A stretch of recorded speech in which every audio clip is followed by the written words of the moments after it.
Shalom à tout le monde. Nous entreprenons aujourd'hui une étude extrêmement importante, celle du livre Orot HaKodesh, une œuvre majeure du Rav Kook et qui demande une certaine introduction quand même. Qui est le Rav Kook?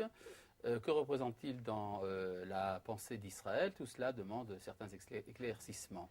Je pense que la meilleure manière, disons, d'appréhender la pensée du Rav Kook, c'est de faire attention, de relever les dates de sa vie. Il est né en 1865 et il est mort en 1935, une période de 70 ans. Pendant ces 70 ans, il y a eu de très grands changements dans le monde et dans le peuple juif aussi.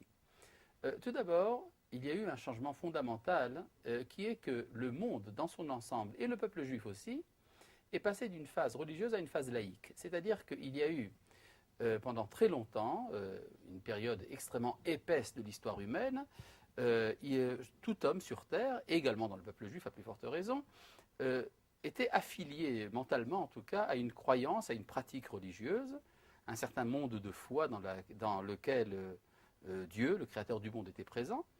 Et puis, à partir de la deuxième partie du XIXe siècle, c'est-à-dire exactement à l'époque où le Rav Kook commence à agir, eh bien, c'est cette époque-là où le monde bascule dans la laïcité. Ça ne veut pas dire que tout le monde devient athée, mais la chose divine, pourrait-on dire, la pratique religieuse devient moins importante, ça passe à l'arrière-plan, et ça va fonder également la laïcité juive, ce qui est assez extraordinaire, étant donné que le judaïsme, pendant très longtemps, a été considéré comme étant une religion. Il y a un deuxième point très important, c'est une transformation, et c'est probablement lié d'ailleurs, une transformation de l'esprit des hommes. On passe disons, à des connaissances scientifiques sur un très grand plan. Les gens connaissent les développements de la science. Ces développements transforment la vision du monde. Je ne parle pas seulement de la révolution copernicienne, mais je parle également de l'idée, par exemple, de l'évolution darwinienne, la connaissance du cosmos qui place le monde dans lequel nous vivons très très loin du centre. En fait, nous sommes une sorte de petit grain de sable dans le monde, et c'est une chose qui est connue de tout le monde, sans parler du développement technologique, de la médecine, des capacités humaines, de la conquête du monde. Il y a également une transformation démographique absolument extraordinaire, alors que, disons, que lorsque le Rav Kook était enfant, le monde ne comptait pas encore 2 milliards d'individus. Aujourd'hui, il en compte déjà plus de 7 milliards. Et puis, il y a également une transformation au niveau de la conscience collective. Et là, c'est un point très important. L'homme a commencé à vivre, à se considérer comme étant une parcelle d'une identité collective. Et ça a pris deux formes, alors que une forme de droite et une forme de gauche. Alors que il n'y a pas si longtemps encore, tout homme vivait à peu près dans un périmètre assez limité. On ne voyait pas plus loin que les 40 kilomètres autour du lieu où on était né. Il n'y avait pas de grands mouvements migratoires. Et puis même quand il y en avait, quelqu'un restait à peu près dans son village, dans sa ville, à moins qu'il y ait une guerre qui ne le fasse partir de son pays. En général, on vivait et on mourait au même endroit. Et puis, le développement technologique et le développement des idées a fait que les hommes ont commencé à comprendre qu'ils ne vivaient pas seulement leur vie individuelle, mais qu'ils faisaient partie d'une collectivité. La collectivité s'est exprimée de deux manières. Soit la collectivité d'ordre national, c'est-à-dire que l'homme a commencé à comprendre qu'il faisait partie d'une nation, et c'est ce qu'on appelle l'éveil des nationalités au XIXe siècle. Et puis il y a également, on peut dire, la branche de gauche de ce mouvement-là, c'est le socialisme, la conscience de classe qui finalement a donné également le communisme, et en tout cas les révolutions prolétaires. Et donc il y a eu quelque chose qui s'est passé dans le monde, c'est que l'individu ne se considère plus comme seul, il fait partie d'une collectivité. Eh bien, qu'est-ce que cela, en quoi cela concerne la pensée du Rav Kook? Eh bien, dans le peuple juif, il s'est passé quelque chose d'assez extraordinaire, c'est qu'il y a eu un mélange de trois grands mouvements à la fois. Il y a eu le sionisme, donc un développement d'identité nationale, qui très souvent, par les porteurs du sionisme, était laïque, et très souvent en plus socialiste. C'est donc trois grands mouvements qui se sont développés dans l'humanité, se sont conjugués, il y a une sorte de conjonction de trois grands mouvements dans le peuple juif, et ça nous a donné la force essentielle du peuple juif en fin du 19e et début du 20e siècle, le sionisme laïque et religieux comme étant le fer de lance du développement du peuple juif. Ça ne veut pas dire qu'il était majoritaire, mais ça veut dire que cette mouvance-là était l'expression la plus active au sein du peuple juif à l'époque qui nous concerne. C'est exactement à ce moment-là que vit le Rav Kook. Comment réagir à ces mouvements-là? Il y a en fait deux options possibles. Une, c'est l'indifférence, et l'autre, c'est la considération. L'indifférence, par exemple, qu'on peut trouver dans certains milieux, comme par exemple aussi bien dans les milieux charédis que dans la pensée d'un philosophe moderne comme Yeshayahu Leibovitch, consiste à dire qu'il ne s'est rien passé. On peut dire, voilà, le judaïsme a toujours enseigné la Torah, l'accomplissement des mitzvot. Il y a toujours eu, dans le judaïsme, des individus qui n'accomplissaient pas les mitzvot et qui avaient des opinions hérétiques. Et parfois, la proportion d'hérétiques et de mécréants est faible. Parfois, elle est forte. Mais en fait, fondamentalement, il ne se passe rien. C'est une approche qui voudrait dire que l'histoire n'a pas de sens du point de vue du judaïsme. C'est-à-dire, comme disait Leibovitch, le judaïsme est indifférent à l'histoire. Si on prend au sérieux ce genre d'affirmation, ça voudrait donc dire que la Bible est un livre qui n'est pas juif, parce que pour autant que je sache, la Bible parle essentiellement de l'histoire, de l'intervention du Créateur du monde à travers l'histoire, en tant que domaine privilégié de la révélation de Dieu. L'opinion du Rav Kook est tout à fait différente. Pour le Rav Kook, il y a ici un message qui nous est transmis par le Créateur du monde à travers l'histoire. Et donc, le Rav Kook va affronter directement toutes ces transformations qui se passent au sein du peuple juif. Ces transformations sont considérées par le Rav Kook non pas comme des dangers dont il faudrait se protéger, et donc adopter une attitude de protection, de renfermement. Au contraire, pour le Rav Kook, il y a ici une invitation à comprendre le message du Créateur du monde à travers ces événements-là. Or, pour le Rav Kook, il s'est passé quelque chose de très important. Le sionisme laïque et socialiste qui agit dans l'histoire, c'est là l'accomplissement des promesses des prophètes.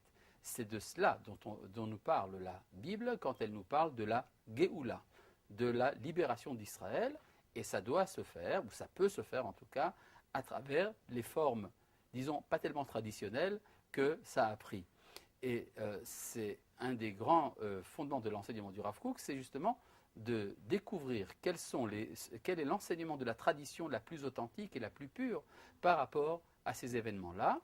Et c'est ce qu'il nous a expliqué essentiellement dans son livre principal, le livre Oroth, mais également il y a, selon le Rav Kook, un développement de la pensée d'Israël, la pensée humaine en général, mais en particulier la pensée d'Israël, qui se fait à travers ces événements. Et ceci à l'approche du retour de la civilisation prophétique. Le prophétisme qui s'est éteint en Israël il y a déjà 2500 ans doit être renouvelé à travers cette transformation de la pensée humaine. Et c'est à cela que nous invite la série du livre Oroth HaKodesh en 4 volumes dans lesquels le Rav Kook explique le fond de sa pensée. Voici le livre Oroth HaKodesh, volume numéro 1. Quelques mots d'introduction pour savoir comment est-ce que ce livre a été écrit. Bon, le Rav Kook était un personnage extrêmement profond sur le plan spirituel et qui était très souvent empêché justement à cause de la profondeur de sa pensée. Ça lui était très difficile de s'introduire dans une forme discursive bien claire. Et donc, il faisait confiance à ses élèves pour mettre en ordre ses pensées. Lui-même écrivait sous l'inspiration on peut dire du roi HaKodesh. En tout cas, il écrivait dans l'intimité de sa pensée et il transférait ses cahiers à ses élèves et ce sont ses élèves qui mettaient en ordre, sous forme de chapitres et de sujets, sa pensée. Et donc, nous avons ici l'œuvre d'un de ses plus grands élèves, le Rav David HaKohen, qu'on appelait le Nazir de Jérusalem parce qu'il se comportait à la manière d'un Nazir, c'est-à-dire d'un ascète, et il se faisait pousser les cheveux, il ne buvait pas de vin, il était d'ailleurs même végétarien, il sortait à peine de la maison, et lui aussi d'ailleurs cherchait l'expérience prophétique, et c'est lui qui a mis en ordre les écrits du Rav Kook sous la forme que nous connaissons, Oroth HaKodesh. Quelques mots quand même pour connaître qui est le Nazir. Et là, je vais vous lire cela, quelques lignes tirées de l'introduction qu'écrit le Rav Nazir, le Rav David Cohen, au premier volume de Orot HaKodesh. Voici ce dont il est question. Voilà, je vous lis ça en hébreu et avec essai de traduction simultanée en français, ou presque. Lifne Kavzaïn Shana, c'était il y a 27 ans. Va'ani bishvaitz bebazel, lorsque j'étais en Suisse, dans la ville de Bâle. Petite remarque, le style employé en hébreu ici est un style quasi prophétique, une imitation du style du prophète Ézéchiel. Asuk belimudé adeot a philosophiot litkufotehen. J'étais occupé à l'étude des opinions philosophiques selon leurs époques différentes. C'est-à-dire, il faisait son doctorat de philosophie. Petite remarque, le Rav David Cohen était issu d'une lignée prestigieuse de rabbins, 17 générations de rabbins les unes après les autres. Lui-même était un grand de la Torah qui avait étudié personnellement avec le Chafetz Chaim, Rabbi Israël Meir Cohen de Radin en Pologne, une des grandes sommités du peuple d'Israël, 19e et 20e siècle. Et lui-même avait, à l'âge de 18 ans, alors qu'il avait une connaissance très profonde de la Torah, il a décidé d'aller étudier la philosophie à Berlin. C'est là qu'il a rencontré un de ses amis de jeunesse, celui qui allait devenir un jour le président d'Israël, Zalman Shazar, avec qui il étudiait ensemble, en Chavruta, 2 livres. D'une part, Or Hashem de Rabbi Chizai Kreskas, un des livres les plus difficiles de la philosophie juive au Moyen-Âge, et la critique de la raison pure d'Emmanuel Kant. Puis, pour finir son doctorat, il est allé en Suisse à Bâle. Alors, qu'est-ce qui se passe? C'est pendant la Première Guerre mondiale, rappelons-nous de cela, en l'année 1915. Et là, je lis ici, Lifnek Isrim Vesheva Shanim, c'était donc il y a 27 ans, lorsque j'étais en Suisse à Bâle. Asuk belimudé adeot a philosophiot litkufotehen, lorsque j'étais occupé à l'étude des différentes opinions philosophiques selon leurs époques. Malet simaon ushkika la emet, rempli de soif et d'aspiration à la vérité. Bichud ha-emet ha-israélite, en particulier la vérité selon Israël. Igia elay ha-shemoa me'arav, c'est alors que j'ai entendu l'écho de la présence du Rav, Shenimtsaaz be'eretz zo mizracha, qui se trouvait à l'époque dans ce pays-là à l'est. Paniti bemirtav, je me suis adressé dans une lettre au Vekabeli Teshuva, et lorsque j'ai reçu une réponse, Echlateti linsoa elav, j'ai décidé de partir vers lui. Acharet tevila bememe harain, après m'être immergé dans les eaux du Rhin. Metsuyad Besha'are Kedusha, équipé du livre Sha'are Kedusha. Sha'are Kedusha est un petit livre écrit par, c'est une sorte de manuel pour devenir inspiré, pour devenir même prophète. Malé Safek Vechikayon, rempli de doutes et d'espérance. Asiti et Darki Leharav Be'erev Rosh Chodesh Elul, j'ai fait la route vers le Rav à la veille du premier mois de Elul, en 1915, Bati Elav, et je suis venu chez lui, Metzativ Asuk Ba'alacha Beno, et je l'ai trouvé en train d'étudier la halacha, donc la loi pratique, avec son fils. Son fils, le Rav Tzvi Yehuda Kouk, qui lui est devenu un des grands maîtres d'Israël par la suite. Nasva Sicha Al Chochma Yevanit Vesifruta. C'est alors que nous avons discuté de la sagesse grecque et de sa littérature. Chez l'Osipka Od Nefesh Ayodam Imkorotea Arishonim, qui était insuffisante, insatisfaisante pour une âme qui la connaissait depuis sa source. C'est-à-dire qu'en fait, le Rav Nazir nous fait part de sa déception de sa rencontre avec le Rav Kook. Nisharti lalun etzlam, mais je suis resté pour dormir chez eux. Al mishkavi lo shachav libi. Sur ma couche, mon cœur ne dormait pas. Goral chaya yayu al kapot amoznaim, le sort de ma vie était sur les plateaux de la balance.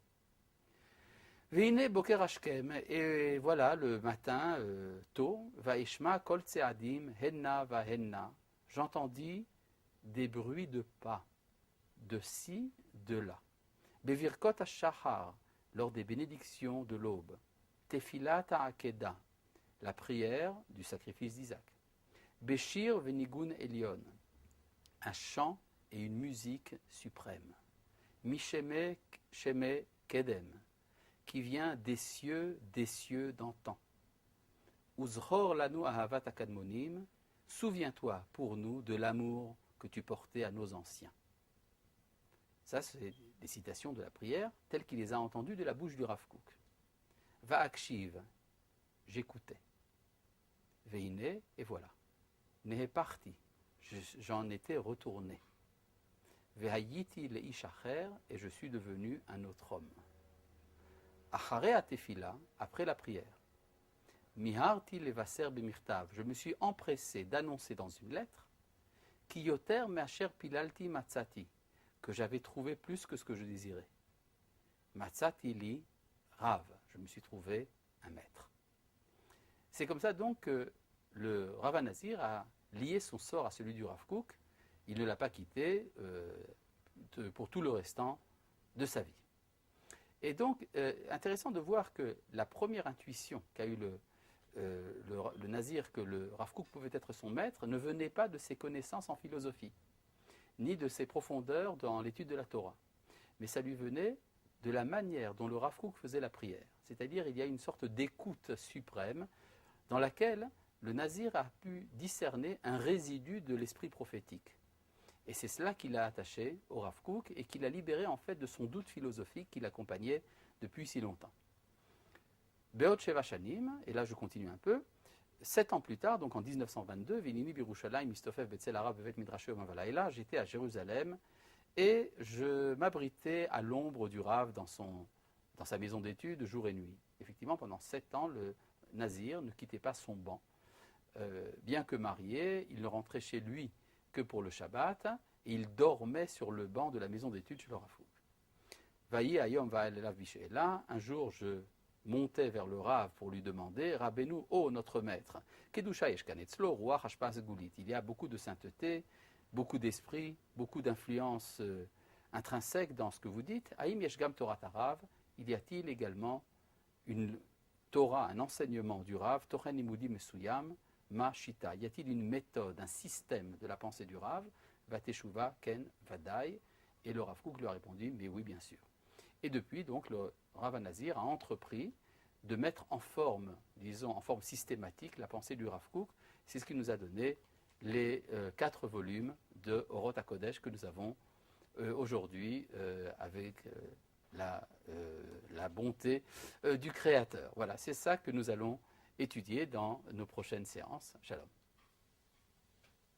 Et puis donc, je vous invite maintenant à passer à l'étude du texte lui-même.